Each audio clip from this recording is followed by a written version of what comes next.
माँ, मेरे दोस्तों के सामने इधर से उधर मत घुमा करो, इंसल्ट हो जाएगी मेरी जब उन्हें पता चलेगा कि तुम मेरी माँ हो। सारे दिन खूँ खूँ करती रहती हो तुम। तुम्हारी इस खांसी से परेशान होकर उस दिन मेरे दोस्त यहाँ से चले गए। अच्छा लगता है क्या कोई घर में आए और तुम हर समय खांसती रहती हो। एक दोस्त तो यह भी कह रहा था कि तुम्हारी माँ बहुत खांसती है, कहीं उन्हें कोई गंभीर रोग तो नहीं। हमें यहाँ आना बंद करना पड़ेगा। मुझे उनसे झूठ बोलना पड़ा कि यह मेरी माँ नहीं है, यह हमारे घर की नौकरानी है। बेटे की बातें सुनकर कावेरी जी उसे देखते रह गई। उनकी आंखों में आंसू आने लगे। माँ, अब रोकर किसे दिखा रही हो तुम? सही बोल रहा हूँ मैं। मेरे दोस्त या किसी रिश्तेदार के आने पर तुम अपने कमरे से बाहर मत निकला करो। रवि गुस्से में अपनी माँ कावेरी जी से बोला। पीछे से रवि की पत्नी प्रिया भी बोली, रवि, इन्हें कितना ही समझा लो, लेकिन इनके दिमाग में कुछ नहीं भरने वाला। मैं खुद तुम्हारी माँ को समझा समझा कर थक गई, मगर इनके कानों में तो जूं तक नहीं रेंगती। पूरे घर में यूं ही खांसते हुए घूमती रहती है। इन्हें तो इतना भी नहीं पता कि मुंह पर हाथ रखकर खांसी खानी चाहिए। घर में 2 छोटे बच्चे भी हैं, कम से कम इनके बारे में ही सोच ले। मगर इन्हें अपने कमरे में एक जगह बैठा नहीं जाता। कावेरी जी बोली, बेटा, पाल पोस कर मैंने तुझे बड़ा किया है। आज तुझे अपने दोस्तों के सामने मुझे अपनी माँ कहने में शर्म आती है। इतनी ही शर्म आती है तुम्हें तो फिर दवाई क्यों नहीं दिलाते? घर के इलाज कर कर के थक गई हूँ। खांसी में कोई फ़र्क नहीं पड़ता, फिर भी तुम लोग मुझे अस्पताल लेकर नहीं जाते। उल्टा कहते हो कि खांसी मत खाओ। भला खांसी कोई जानबूझकर खाता है क्या? इतनी बार कहा मुझे डॉक्टर के दिखा दो, मगर तुम दोनों को अभी इस बुढ़िया की फिक्र कहाँ है?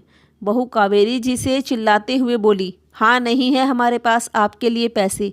हमारे भी 2 बच्चे हैं, उनकी जिम्मेदारियां पूरी करें या आपके पीछे पैसे लुटाए। आपको तो बस बैठे बैठे मुफ्त की रोटी तोड़नी आती है। काम की ना काज की, दुश्मन अनाज की। कावेरी जी बोली, बहू, अब तक तो सारे घर का काम तुम मुझसे ही करवाती आई हो।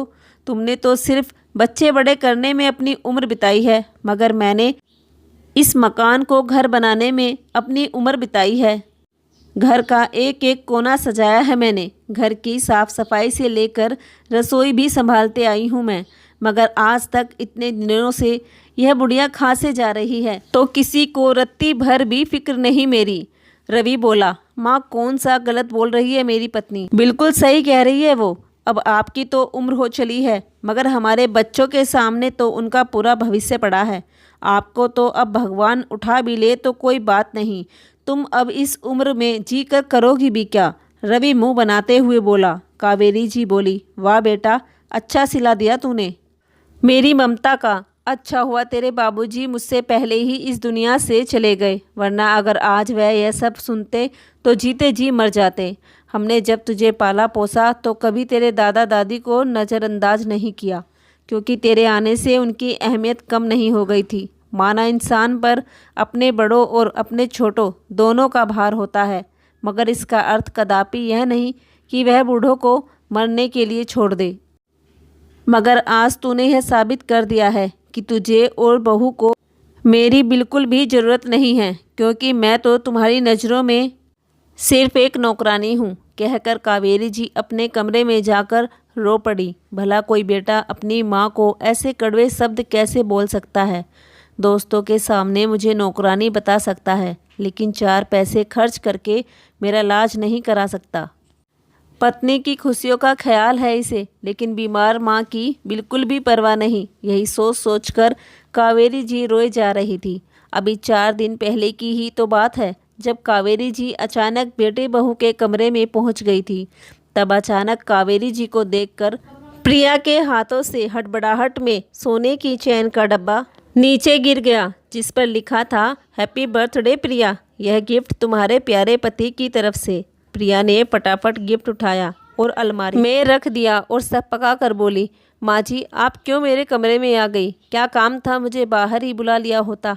कावेरी जी बिना कुछ बोले अपने कमरे में आ गई और सोचने लगी, बेटे के पास अपनी पत्नी को सोने का उपहार देने के लिए पैसे हैं, मगर अपनी बीमार माँ का इलाज करवाने के लिए पैसे नहीं। क्या शादी के बाद बेटा इतना बदल जाता है क्या बहू का अपनी सास के प्रति कोई फ़र्ज नहीं? आज मैं बेटे पर इतनी बोझ बन चुकी हूँ कि वह मेरे मरने का इंतज़ार कर रहा है।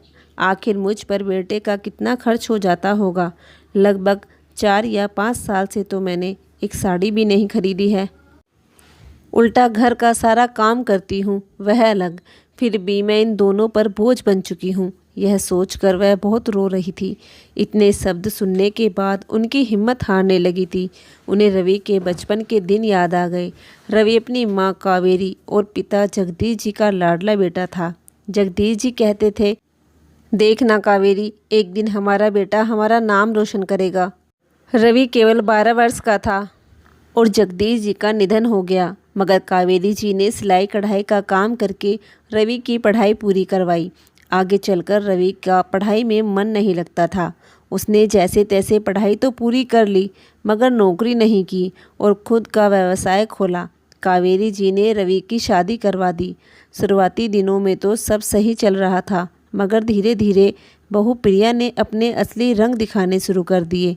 2 बच्चों के जन्म के बाद उसने घर के काम करना तो दूर, काम छूना तक छोड़ दिया। घर के सारे काम की जिम्मेदारी उसने कावेरी जी के कंधों पर डाल दी। कावेरी जी के कुछ भी कहने पर प्रिया बात का बतंगड़ बना देती और अपने पति के कान भर देती। धीरे धीरे रवि भी पत्नी के रंग में रंगने लगा और कावेरी जी को जो मुंह में आता बोलने लगता। कावेरी जी तो बहुत पहले से ही अकेली हो चुकी थी, मगर आज इतने कड़वे शब्द उनसे सहन नहीं हो रहे थे। उनका रो रो कर बुरा हाल हो रहा था कि पास में रहने वाली उनकी सहेली सरिता जी घर आई।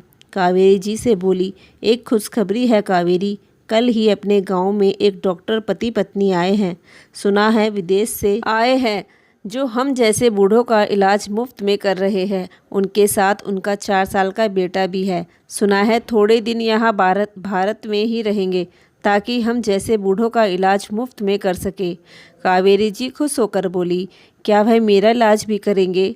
सरिता बोली, क्यों नहीं करेंगे, मैं भी तो सुबह ही उनसे अपना इलाज करवा कर आई हूँ। कावेरी, तो अभी मेरे साथ चल, तुझे भी बहुत समय से खांसी है। कावेरी जी अपनी सहेली के साथ उन डॉक्टर पति पत्नी के पास पहुंचती है और अपना इलाज करवाती है। उनमें से जो लेडी डॉक्टर थी वह कावेरी जी से कहती है, माँ जी, आपको एलर्जी वाली खांसी हो गई है, आपको धूल मिट्टी से थोड़ा दूर रहना होगा, इसलिए आप घर में साफ सफाई के काम से थोड़ा दूर रहिएगा, और अगर सफाई करनी भी पड़ जाए तो मुंह पर रुमाल लपेट कर कीजिए। कावेरी जी कहती है, मैम साहब, मैं धूल मिट्टी से कैसे दूर रह सकती हूँ? मेरी बहू ऐसे काम बिल्कुल नहीं करती। ऐसे सारे काम तो मुझे ही करने पड़ते हैं और मुंह पर रुमाल लपेटकर तो मेरा दम घुट जाएगा। डॉक्टर साहिबा बोली, कावेरी जी, आपको इस उम्र में बहू के होते हुए भी यह सब काम से थोड़ा दूर ही रहना चाहिए। अब देखिए आपको कितनी ज़्यादा खांसी हो गई है, जो रुक ही नहीं रही। फ़िलहाल मैं आपको दवाई दे रही हूँ, मगर आपको 1 हफ्ता रोज़ यूँ ही मेरे पास आना पड़ेगा, ताकि मैं आप में हो रहे बदलाव को देख पाऊँ। आप शायद जानती नहीं, 1 महीने से ऊपर की खांसी जानलेवा भी हो सकती है। कावेरी जी बोली, डॉक्टर साहिबा, वैसे भी जान की किसको पड़ी है? मेरी जान अगर चली भी गई तो मेरी परवाह करने वाला इस दुनिया में है ही कौन? खास कर बुरा हाल हो गया था, इसलिए आ गई इलाज करवाने, वरना अपने आप से लगाव तो कब का ख़त्म हो चुका है। उस लेडी डॉक्टर को कावेरी जी की बातों से आभास हो चला था कि वह बहुत दुखी है। कावेरी जी अब रोज़ उनके पास जाने लगी। बातों बातों में पता चला उन डॉक्टर साहिबा का नाम सीमा है और वह दोनों पति पत्नी यहाँ गांव में थोड़े दिनों के लिए समाज सेवा करके वापस अमेरिका चले जाएंगे। कावेरी जी की सीमा से अच्छी दोस्ती हो गई थी। उनकी खांसी में भी आराम पड़ गया था। कावेरी जी डॉक्टर सीमा के बेटे आरव को भी खूब लाड दुलार करती और आरव भी कावेरी जी के साथ बहुत खुश रहता। कावेरी जी उनके साथ घुल मिल गई थी। घर का काम खत्म करने के बाद वह सीधा उनके पास चली जाती। कावेरी जी ने डॉक्टर सीमा को सब कुछ बता दिया था कि उनके बेटा बहू उनसे कैसा व्यवहार करते हैं। कावेरी जी बोली, सीमा जी, यदि आप ना होती तो मैं शायद एक कमरे में हमेशा के लिए बंद हो जाती, क्योंकि मेरे पास बिल्कुल पैसे नहीं हैं और मेरे बेटा बहू तो मुझ पर चवन्नी भी खर्च नहीं करना चाहते हैं। सीमा बोली। माँ जी, ऐसे बेटा बहू को तो आपको सबक ज़रूर सिखाना चाहिए। कावेरी जी बोली। बेटा, अब इस उम्र में क्या सबक सिखा पाऊंगी मैं उन्हें। डॉक्टर सीमा बोली। माँ जी, आज की दुनिया में सभी को आत्मनिर्भर होना बहुत ज़रूरी है ताकि वह किसी पर भी निर्भर ना रहे, और ऐसे बेटा बहू को भी यह दिखा देना चाहिए कि वह अपने माँ बाप को भी कमज़ोर समझने की गलती ना करे। कावेरी जी को डॉक्टर सीमा की यह बात बिल्कुल सही लगी। सीमा कावेरी जी के जाने के बाद सोचने लगी, काश मैं भी कुछ मदद कर पाती। आरव कावेरी जी के साथ बहुत घुल मिल गया था। यह देखकर सीमा ने कावेरी जी से हमेशा के लिए अपने साथ अमेरिका चलने के लिए कहा। डॉक्टर सीमा बोली। माँ जी, हम दोनों दंपत्ति का तो अस्पताल में ही पूरा दिन बीत जाता है। अगर आप वहाँ आकर मेरे बेटे और रसोई का काम संभाल ले तो आपकी इनकम भी शुरू हो जाएगी और आपको यहाँ आपके बेटा बहू के आगे कभी हाथ भी नहीं फैलाने पड़ेंगे। कावेरी जी पहले तो सोच में डूब गई, क्योंकि उन्होंने इस घर को अपने 65 साल दिए थे, मगर फिर भी बेटा बहू उनके नहीं हो पाए थे। वैसे भी ऐसे बेटा बहू के साथ रहकर अपना सम्मान खोने से बेहतर यही था कि डॉक्टर साहिबा के साथ जाकर आत्मसम्मान की रोटी खाना। कावेरी जी ने तुरंत हाँ भर दी। कावेरी जी भी सम्मान की रोटी खाना चाहती थी। फिर डॉक्टर सीमा ने तुरंत उनका पासपोर्ट बनवाने की तैयारी शुरू कर दी। सीमा ने कावेरी जी में एक आस लगाई थी, जिससे कावेरी जी बहुत खुश थी। सीमा के पति डॉक्टर अरविंद वापस अमेरिका जा चुके थे। डॉक्टर सीमा कावेरी जी को साथ लेकर जाना चाहती थी। बस पासपोर्ट बनने का इंतज़ार हो रहा था। थोड़े समय में सारी प्रक्रिया खत्म हो गई और कावेरी जी हमेशा के लिए डॉक्टर सीमा के साथ यहाँ से अमेरिका चली आई। कावेरी जी की बहू प्रिया उनके जाने से बहुत खुश थी। अच्छा हुआ बला टली। वैसे भी बुढ़िया यहाँ मुफ्त की रोटियाँ ही तो तोड़ती थी। बेटे बहू ने उन्हें एक बार भी रोकने की कोशिश नहीं की। वह दोनों तो खुश थे कि उनके सर से बोझ हट गया। कावेरी जी अमेरिका जाकर वहाँ रच बस गई। पूरे दिन आरव और रसोई संभालती और बदले में पैसे और सम्मान दोनों पाती। कावेरी जी के खुद के बेटे बहू ने कभी उनकी कोई खबर तक नहीं ली, मगर यहाँ दोनों डॉक्टर पति पत्नी ने कावेरी जी को माँ की तरह सम्मान दिया। डॉक्टर सीमा ने कावेरी जी को अपनी माँ जैसा प्यार किया। यहाँ आकर कावेरी जी ने भी कभी अपने स्वार्थी बेटे बहू को याद नहीं किया। लगभग 5 साल बाद एक दिन अचानक कावेरी जी को रवि का उनके फ़ोन पर फ़ोन आया। वह रोते हुए बोला, तुम्हारी बहू का बहुत बड़ा एक्सीडेंट हो गया माँ। ऑपरेशन में बहुत बड़ा खर्चा बताया है। मेरे पास इतने पैसे नहीं हैं कि मैं इलाज में लगा पाऊँ। तुम्हारे जाने के बाद तो जैसे हमारे सर पर आसमान गिर पड़ा। दिन पर दिन घर में कंगाली आती चली गई। मैं बहुत मुसीबत में हूँ। शायद हमने जो तुम्हारा हर पल तिरस्कार किया, कभी आपको माँ का दर्जा नहीं दिया, शायद ये उसी की सज़ा मिली है हमें। कावेरी जी इतने सालों बाद बेटे की आवाज़ सुनकर कुछ देर तक कुछ नहीं बोली। फिर लंबी गहरी सांस लेते हुए बोली, बेटा पूत कपूत हो सकता है, लेकिन माता कुमाता नहीं हो सकती। तुम्हारी करनी तुम्हारे साथ है और मेरी करनी मेरे साथ है। मेरे बचाए पैसे में से कुछ पैसे तुझे भिजवा रही हूँ ताकि तू अपनी पत्नी का अच्छे से इलाज करवा सके। रवि बोला, माँ बहुत मेहरबानी होगी आपकी। कावेरी जी फ़ोन रख कर सोचने लगी। इतने सालों बाद बेटे का फ़ोन आया, वह भी ज़रूरत के लिए। खैर, उन्होंने डॉक्टर सीमा से कहकर अपने अकाउंट से 2.5 लाख रुपए निकलवाए जो उन्होंने जमा कर रखे थे और भारत अपने बेटे को भिजवाए। आज कावेरी जी के पैसों से ही बहू का इलाज हुआ।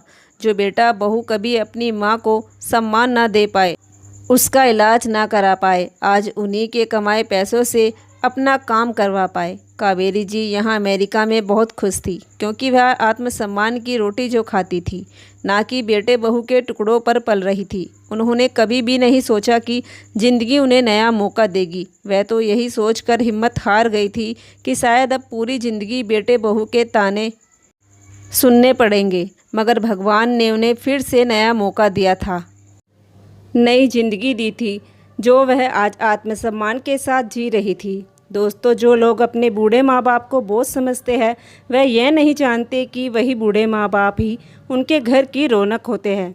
अगर हम अपने उन्हें बूढ़े माँ बाप का दिल दुखाएंगे तो हम भी कभी अपने जीवन में सुख नहीं भोग पाएंगे।